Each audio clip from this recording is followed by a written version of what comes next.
I was reading in the Christian scriptures today a letter written by St. Paul while he was in prison to some of the devotees of his.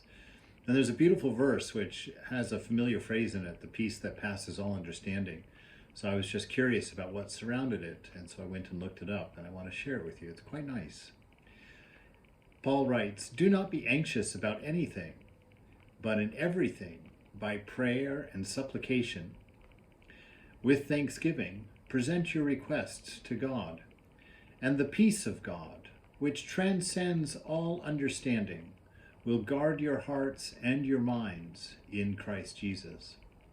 Finally, brothers, whatever is true, whatever is noble, whatever is right, whatever is pure, whatever is lovely, whatever is admirable, if anything is excellent or praiseworthy, think about such things.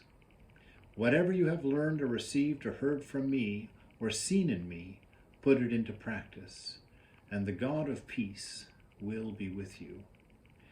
I like to ruminate that and put it into a context of the world's religions, of the Vedanta in particular for myself.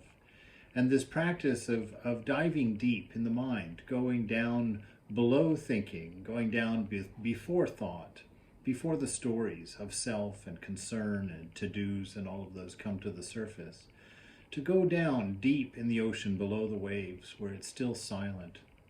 And in there, just to sit in the present moment, which is the divine, which is the I am, which is God. We've talked about that so many times.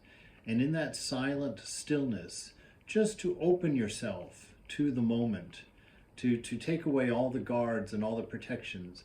Don't think, don't cognate, just inwardly open to the moment, to the divine experience.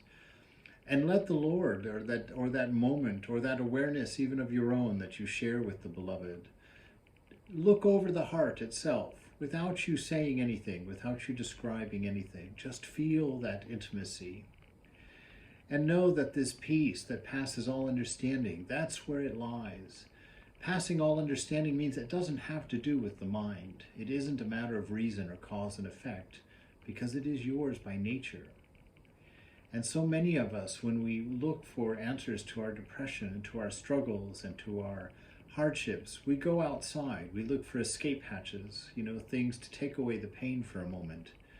It doesn't really occur to us that pain is an invitation to come within, to go within yourself and to stop the stories and to stop the concern and to stop the worry, go beneath it, go below it, transcend it, as it were, and sit in that silence of the divine and let that bliss of the image of the beloved, which is at your very heart, let that express itself. Feel it. It's your nature. It is not something you have to beg or search for. You have to quiet to hear it. And then he gives us the way to carry that with us, is to constantly think of these beautiful things, constantly think of these divine things. Because what you think about and what you're interested in is what the mind feeds back to you. And so to get a positive mind, to get a hopeful mind, to get a helpful mind, always train it to be positive, to think of the beautiful and the lovely, the noble, the honorable, the high. Always keep these things in the forefront of the mind's eye. And then that self, that you, which is the observer, can live encouraged and dive in any time that you please to that transcendent peace of God that is within you before the mind.